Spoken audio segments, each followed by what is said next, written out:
아바카바루, 안녕하세요. 인도네시아 한인포스트 유튜브 방송입니다. 안녕하세요.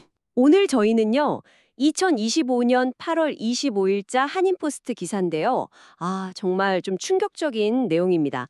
자카르타 대기 오염 문제예요. 네, 그날 상황이 아주 심각했었죠. 네, 기사 제목부터가 자카르타 핏빛 오염 한계의 가치다. 대기질 207까지 올라 건강의 최악 수준. 와, 제목만 봐도 이게 보통 일이 아니었구나 싶습니다. 207이면 정말 상상하기 힘든 수치입니다. 그래서 오늘 이 기사를 가지고 당시 자카르타 대기 오염이 구체적으로 얼마나 심각했던 건지, 또 원인은 뭐였는지, 그리고 제일 중요한 거죠. 이런 상황에서 시청자 여러분 건강 지키려면 뭘 알아야 하는지 좀 깊이 파헤쳐 보겠습니다. 네, 꼭 필요한 이야기라고 생각합니다. 우선 기사에 나온 가장 핵심적인 수치부터 볼게요. 2025년 8월 25일 월요일 오전 7시 기준으로요. 자카르타 대기질 지수 AQI라고 하죠. 이게 최고 207까지 치솟았다는 겁니다. 207. 이게 감이 잘 안 오실 수도 있어요. 어느 정도인가요? 네, AQI 207. 이건 뭐 그냥 나쁘다 정도가 아니라 정말 매우 심각한 상태를 말합니다. 보통 AQI가 150일에서 200 사이를 건강의 해로움이라고 하거든요. 네, 그 단계도 안 좋은 거잖아요. 그렇죠. 근데 207은 이걸 넘어선 거예요. 건강의 매우 해로움 단계를 거의 넘어서서 사실상 그 다음 단계인 위험 수준에 아주 가까운 뭐 거의 최악의 상태라고 봐야 합니다. 최악의 상태요? 네. 이건 뭐 특정 그룹만이 아니라 그냥 모든 사람이 심각한 건강 영향을 받을 수 있다. 이런 수준입니다. 모든 사람이요? 그냥 뭐 노약자나 어린이만이 아니고요. 물론 그런 분들은 훨씬 더 위험하죠. 하지만 AQI 200이 넘어가면요. 평소 건강했던 성인이라도 당장 눈이 따갑다거나 목이 칼칼하거나 기침이 나거나 심하면 숨쉬기 어렵다고 느낄 수 있는 수준이에요. 정말 심각했군요. 그래서 기사에서는 당시 자카르타가 이 수치 때문에 전 세계 주요 도시 중에서 대기오염 1위였다. 이런 불명예를 안았다고 하더라고요. 네, 안타깝지만 그런 기록이 있었죠. 심지어 표현이 핏빛 오염지대로 뒤덮였다 이렇게까지 썼는데 실제로 눈으로 보기에도 그 정도로 좀 끔찍했던 걸까요? 근데 기사 묘사를 보면요. 당시 자카르타 하늘이 아주 짙은 잿빛 스모그, 그러니까 오염 안개로 꽉 차서 바로 앞도 잘 안 보일 정도였다고 합니다. 시야 확보가 어려울 정도였다. 네, 핏빛이라는 건 아마 해 뜨거나 질 때 빛이 그 오염 입자에 막 산란되면서 하늘이 좀 붉게 물든 걸 보고 쓴 표현일 수 있겠지만 그만큼 공기가 정말 탁하고 나빴다는 걸 강조하는 거겠죠. 그렇군요. 고농도 미세먼지가 그렇게 햇빛을 막는군요. 맞습니다. 도시 전체가 뿌옇고 어두워지는 거죠. 지역별로도 좀 차이가 있었다면서요. 기사 보니까 망가두아 지역이 207로 제일 높았고 볼로마스 지역도 204. 네, 그 두 지역이 특히 심했죠. 그리고 우리가 잘 아는 남쪽 GSP 스포츠단지 주변도 170으로 상당히 높았고요. 이런 지역 차이는 왜 생기는 건가요? 여러 이유가 있겠지만 보통은 오염원이 어디에 많으냐, 또 지형이 어떠냐, 그리고 그 지역의 바람 같은 국지적인 기상 조건 차이 때문에 그럴 수 있습니다. 예를 들어 망가두아나 볼로마스 같은 북부 동부 지역은 기사에서도 살짝 언급됐지만 근처 공업단지 영향이나 아니면 그 지역 교통량 집중 문제와 관련이 있을 수 있고요. 네. GBK 지역 같은 경우도 뭐 도심 한가운데니까 당연히 교통량 영향을 많이 받았을 거고요. AQI 170도 사실 절대 낮은 수치가 아닙니다. 건강의 해로움 중에서도 꽤 높은 편이죠. 그렇군요. 170도 안심할 수준은 아니네요. 특히 기사에서 또 강조하는 게 초미세먼지 PM2.5 농도인데요. 망가두아에서 이게 세제곱미터당 132 마이크로그램까지 측정됐대요. 132 모유 GM 3제곱. 이 숫자는 어느 정도로 위험한 건가요? 132 모유 GM 3제곱. 이건 정말 엄청난 수치입니다. WHO, 그러니까 세계보건기구 권고 기준을 보면요. PM2.5 연간 평균 기준이 5 모유 GM 3제곱이에요. 24시간 평균 기준이 15 모유 GM 3제곱이고요. 네. 근데 130이다. 이건 24시간 기준치의 거의 9배, 연간 기준치의 26배가 넘는 수준입니다. 이건 뭐 그냥 재난 수준의 농도라고 봐야 해요. 26배요? 기준치에? 와, 상상하기도 어렵네요.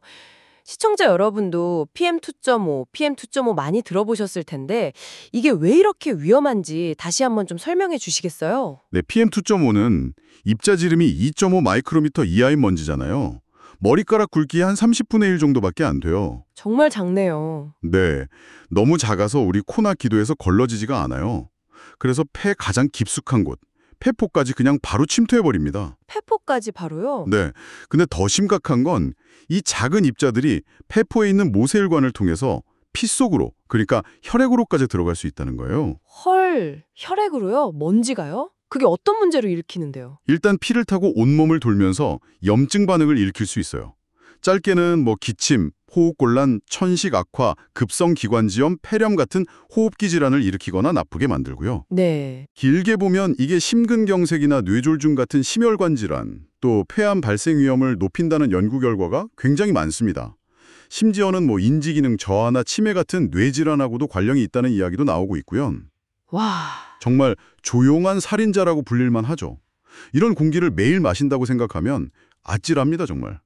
듣기만 해도 가슴이 답답해지는 것 같습니다. 그렇다면 대체 뭐가 2025년 8월 25일에 자카르타 공기를 이렇게까지 만든 걸까요? 기사에서는 당시의 환경부 장관 인터뷰를 인용해서 주요 원인을 지적했는데요. 역시나 가장 큰 원인은 교통 부문이었군요. 네, 환경부 장관이 전체 오염원 중에서 한 35%에서 많게는 57%까지가 차량 배기가스에서 나온다고 밝혔어요. 자카르타 그 만성적인 교통체증을 생각하면 충분히 그럴 수 있겠다 싶죠. 네, 그렇죠. 수많은 차들이 도로에서 계속 가다 서다 하면서 매연을 뿜어내니까요. 바로 그겁니다. 그게 대기오염의 아주 큰 원인 중 하나라는 거죠. 특히 기사에서는 고유황 연료를 쓰는 노후 차량, 이게 문제다 이렇게 구체적으로 딱 짚었어요. 고유황 연료, 이게 뭔가요? 고유황 연료는 말 그대로 황, 그러니까 설퍼, 함량이 높은 연료를 말해요. 주로 경유, 디젤이 여기에 해당되는데 황함량이 높을수록 태울 때 이산화황 SO2 같은 대기오염 물질하고 미세먼지, PM가 더 많이 나옵니다. 선진국들은 환경 규제로 연료의 황함량을 아주 낮게 관리하는데 규제가 좀 약하거나 옛날 기준을 쓰는 곳에서는 아직도 이런 고유황 연료가 쓰일 수 있는 거죠. 쉽게 말하면 질 낮은 연료라고 보시면 돼요. 그런 질 낮은 연료를 쓰는 오래된 차들이 많다는 거군요. 네.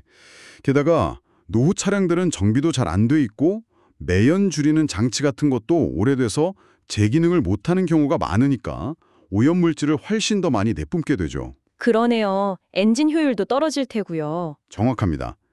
자카르타처럼 차는 엄청나게 많은데 차량 연식이나 배출가스 관리에 대한 규제가 상대적으로 좀 약하다면 이런 오래된 차들이 대기질에 주는 영향이 상당히 클 수밖에 없는 거죠.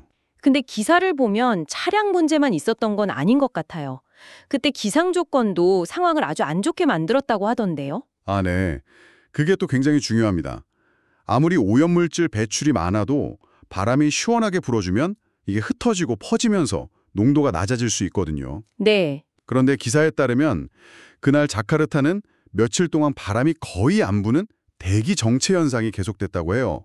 말 그대로 공기가 흐르지 않고 한 곳에 그냥 꽉 막혀 있었던 거죠. 공기가 꽉 막혀 있었다. 어우, 그럼 진짜 뚜껑 닫아놓은 병 안에 계속 매연 집어넣는 거랑 비슷했겠네요. 네, 아주 정확한 비유입니다. 게다가 습도까지 높았다고 하죠. 습도가 높으면 대기주에 있는 오염물질들이 서로 엉겨붙거나 수증기랑 결합해서 2차 미세먼지를 더 잘 만들어요. 아, 습도도 영향을 주는군요. 네, 그렇게 만들어진 오염물질들이 바람이 안 부니까 빠져나가질 못하고 도시 하늘에 계속 쌓인 겁니다. 이게 AQI 수치를 그렇게 폭발적으로 올린 결정적인 이유 중 하나예요. 그러니까 차량 배기가스라는 불쏘시개에 대기 정체와 높은 습도라는 기름을 부은 셈이죠. 와, 정말 최악의 조건이 겹쳤네요. 여기서 또 하나 좀 흥미로운 게요. 기사에서 자카르타 북부하고 동부 지역, 특히 찌카랑이랑 북카시 공단 지역하고 가까운 곳들 AQI가 180에서 190대로 아주 높았다는 점을 언급했어요. 환경부 장관은 주로 교통 얘기를 했는데 이 데이터는 좀 다른 가능성도 보여주는 거 아닐까요? 아, 그거 아주 예리한 지적이십니다. 자카르타 동쪽 외곽에는 찌카랑 북카시 같이 큰 산업단지들이 많잖아요. 네, 그렇죠. 거기 공장들에서 나오는 오염물질이 바람 방향이나 특히 이렇게 대기가 정체된 상황에서는 자카르타 도심 대기질에 영향을 줄 수 있다는 건 충분히 생각할 수 있는 시나리오입니다. 네. 특히 바람이 약하면 공단 쪽 오염물질이 빠져나가질 못하고 가까운 자카르타 동부나 북부 지역으로 슬금슬금 넘어와서 쌓일 수가 있거든요. 그 지역들 AQI가 높게 나왔다는 건 환경부 장관이 강조한 교통 문제 말고도 산업활동에서 나오는 오염물질 역시 그 당시 심각한 대기오염의 꽤 중요한 원인이었을 가능성을 강하게 보여주는 거죠. 그렇군요. 결국 정리를 해보면 첫째는 만성적인 차량 배기가스 문제, 둘째는 바람 없고 습한 최악의 날씨, 셋째는 인근 산업단지 영향까지. 이 세 가지가 아주 복합적으로 작용해서 최악의 시너지를 낸 결과가 AQI 207이었다. 이렇게 볼 수 있겠네요. 네, 그렇게 보는 게 가장 타당한 해석일 것 같습니다. 어느 하나만으로는 설명하기 어려운 정말 극심한 오염이었으니까요. 이런 상황에서 시민들 불편함이나 건강 위협은 말할 것도 없었을 것 같습니다. 기사에서도 잿빛 오염 한계, 시야 확보 어려움 이런 표현으로 전하고 있고요. 아까 전무관님께서도 설명해 주셨지만 이런 공기에 노출되는 게 얼마나 위험한지, 특히 어떤 분들이 더 조심해야 하는지 다시 한번 좀 짚어주시죠. 적일 수 있습니다. 아, 심장 질환 있는 분들도 마찬가지고요. 이런 분들은 똑같은 농도에 노출돼도 훨씬 더 심한 증상을 겪거나 원래 있던 병이 갑자기 확 나빠질 수 있어요. 임산부 같은 경우에도 대기오염 노출이 저체중아 출산이나 조산 위험을 높인다는 연구도 있고요. 정말 남녀노소 누구에게나 다 심각한 위협이네요.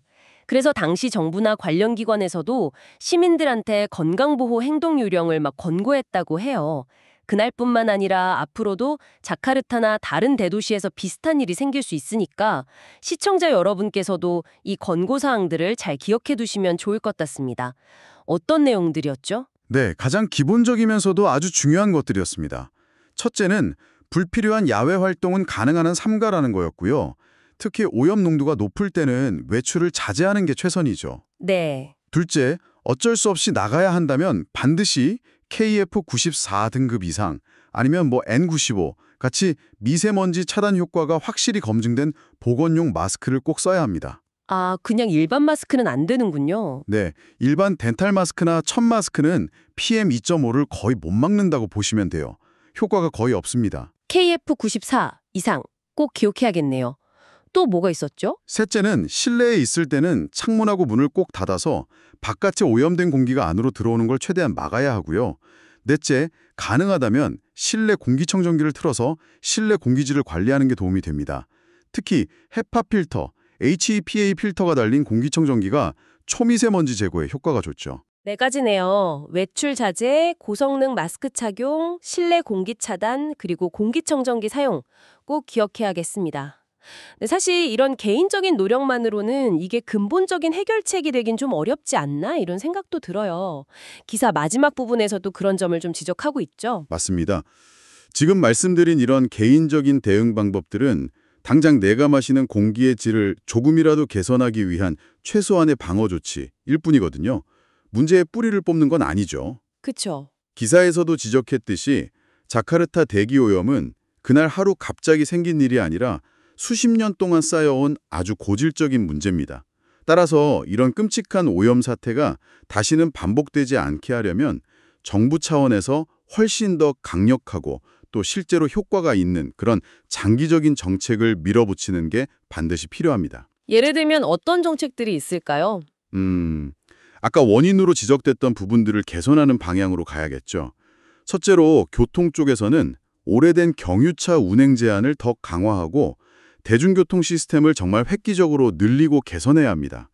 예를 들어 MRT나 LRT 노선을 더 짓는다거나 버스 전용 차로제를 더 강화한다거나 환승 시스템을 더 편리하게 만드는 거죠. 네, 대중교통 이용을 늘리는 방향이군요. 그렇죠. 그리고 전기차 보급을 늘리고 충전소도 많이 만들고 아까 말한 연료 품질 기준도 강화해야 하고요. 둘째로 산업 부문에서는 공장 굴뚝 같은 데서 나오는 오염물질 배출 기준을 더 엄격하게 만들고 아예 총량을 관리하는 제도를 도입한다거나 배출하는 사업장들을 아주 철저하게 관리 감독해야 합니다. 네. 셋째는 도시 계획 차원에서 녹지 공간을 더 많이 만들고 바람이 잘 통하는 길, 바람길을 확보하는 노력도 중요하고요. 마지막으로 시민들의 환경의식을 높이고 좀 더 친환경적인 생활을 하도록 유도하는 교육이나 캠페인도 같이 가야 할 거고요. 정말 할 일이 많네요. 단기적인 처방이랑 장기적인 체질 개선이 같이 가야 한다는 말씀이시네요. 그렇습니다. 시민들의 건강과 안전, 그리고 이 도시가 계속 살만한 곳이 되려면 더 이상 미룰 수가 없는 과제들이죠. 이런 정책들이 제대로 계획되고 정말 강한 의지를 가지고 꾸준히 실행될 때, 그때 비로소 우리가 핏빛 오염 안개가 아니라 진짜 맑은 하늘을 다시 볼 수 있지 않을까 기대해 봅니다. 네, 오늘 저희는 2025년 8월 25일 자카르타를 뒤덮었던 그 최악의 대기 오염 상황에 대해서 한인포스트 기사를 중심으로 좀 깊이 있게 살펴봤습니다. AQI 207이라는 정말 충격적인 수치와 그 의미, 또 차량 배기가스, 대기 정체, 산업활동 같은 복합적인 원인들, 그리고 당장 우리 건강을 지키기 위한 행동 요령과 근본적인 해결을 위한 과제까지 짚어봤는데요. 핏빛 오염지대라는 표현이 주는 그 경각심을 다시 한번 좀 되새기게 되는 것 같습니다. 네. 오늘 나눈 이야기들이 단순히 그냥 그런 일이 있었구나 하는 과거 사건 정보에서 그치는 게 아니라 시청자 여러분께서 평소에 대기질 정보에 조금 더 관심을 가지시고 또 개인 건강 관리에 더 유의하시는 그런 계기가 되면 좋겠습니다. 특히 인도네시아에 살고 계시거나 가실 계획이 있는 분들께는 더 실질적인 정보가 되었기를 바라고요. 네, 더 나아가서는 우리가 사는 이 환경 문제를 개선하기 위해서 우리 사회 전체적으로 어떤 노력이 필요하고 또 나 개인으로서는 뭘 할 수 있을지 한번 같이 고민해보는 그런 작은 시작점이 될 수 있다면 더 의미가 있을 것 같습니다. 네, 오늘 저희가 준비한 이야기는 여기까지입니다. 부디 오늘 전해드린 정보가 시청자 여러분의 건강한 생활에 조금이나마 도움이 되었기를 진심으로 바랍니다. 네. 건강 잘 챙기시기 바랍니다. 지금까지 한인포스트 유튜브 방송이었습니다. 감사합니다. 감사합니다.